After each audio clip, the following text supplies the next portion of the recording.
আসসালামু আলাইকুম প্রিয় এমপিভুক্ত শিক্ষক কর্মচারীবৃন্দ।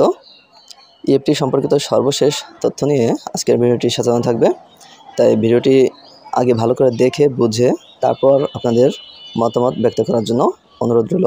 কারণ কিছু কিছু শিক্ষক কর্মচারী রয়েছেন, তারা এমন কিছু কমেন্ট করেন যাতে ভিডিও করার মতো কোনো আগ্রহ থাকে না। আসলে বিষয় হচ্ছে, আমি আপনাদের পরিবারের একজন। আপনারা যদি বেতন পান, আমিও বেতন পাবো। আপনারা যতদিন যাবত বেতন পাচ্ছেন না, আমিও কিন্তু ততদিন যাবত বেতন পাচ্ছি না। আপনাদের সংসার আপনারা যেভাবে চালাচ্ছেন, আমার সংসার আমি সেভাবে চালাচ্ছি। তো তার মধ্যে আমি চেষ্টা করছি আপনাদের কিছুটা সহযোগিতা করার জন্য।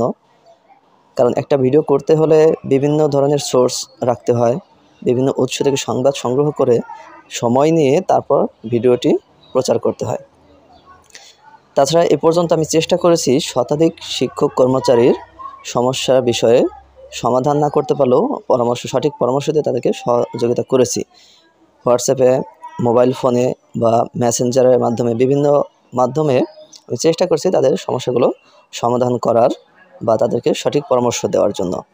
যাই হোক, এখন বিষয় হচ্ছে, সর্বশেষ গতকাল মঙ্গলবার অর্থাৎ 25শে মার্চ পর্যন্ত পঞ্চম ধাপে 16,500 শিক্ষক কর্মচারীর ডিসেম্বর এবং জানুয়ারি অর্থাৎ পঞ্চম লটের বেতন ছাড়করণ করা হয়েছে।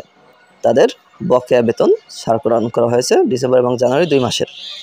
তো এখন ফেব্রুয়ারির বেতন বর্তমানে সবার বাকি, অর্থাৎ যারা এই পর্যন্ত প্রথম থেকে পঞ্চম ধাপ পর্যন্ত যারা পেয়েছেন সবার ফেব্রুয়ারি মাসের বেতন এবং ঈদ উল ফিতরের বোনাস বাকি।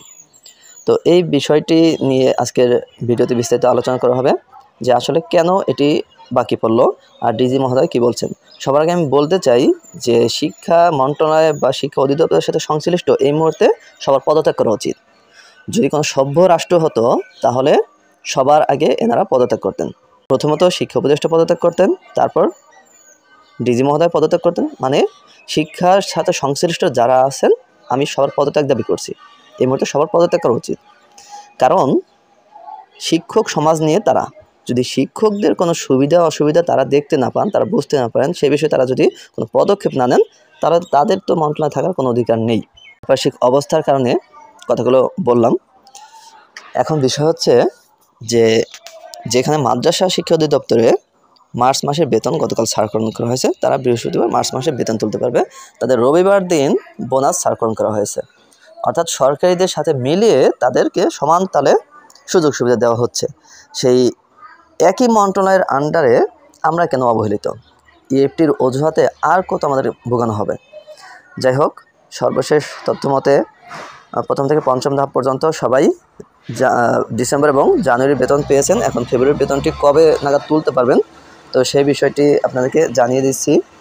আর এখন যদিও আগামীকাল বৃহস্পতিবার শেষ কর্মদিবস, তো এখানে কে কে বেতন তুলতে পারবেন, কে কে পারবেন না, এটি নিয়ে বিশাল একটি চ্যালেঞ্জিং সময় পার করতে হবে। তো এখন ডিজি মহোদয় কী বলেছেন সে বিষয়টি এখন আমরা একটু দেখে নিই। বিভিন্ন পত্রিকায় এবং মিডিয়ার মাধ্যমে সংবাদটি প্রকাশ করা হয়েছে, তো এখন সেটি আপনাদেরকে জানিয়ে দিচ্ছি। ডিজি মহোদয় বলেছেন, স্কুল কলেজে কর্মরত এমপিভুক্ত শিক্ষক কর্মচারীদের ঈদ উৎসব ভাতা এবং বেতনের সব কাজ শেষ করা হয়েছে।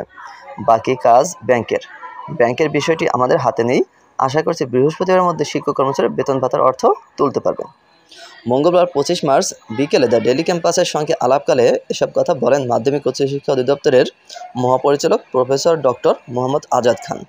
মাদ্রাসার শিক্ষক কর্মচারীরা ঈদের আগে মার্চের বেতন পাচ্ছেন, অথচ স্কুল কলেজের শিক্ষক কর্মচারীরা এখনও ফেব্রুয়ারির বেতন পাননি।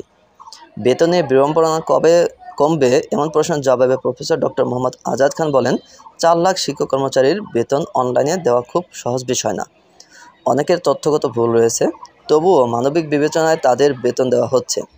নতুন একটি বিষয় বাস্তবায়ন করতে নানা সমস্যা হয়, সব সমস্যার সমাধান করে বেতন দেওয়ার কাজ চলছে। তিনি আরও বলেন, আমরা আমাদের কাজ শেষ করেছি, শিক্ষা মন্ত্রণালয় অনুমোদনও দিয়েছে, বাকি কাজ অর্থ মন্ত্রণালয় এবং ব্যাংকের। তাদের বিষয়গুলো নিয়ে আমরা বক্তব্য দিতে পারি না। কবে ব্যাংকে টাকা পাঠানো হবে সেটি চিফ অ্যাকাউন্টস অফিস ভালো বলতে পারবে।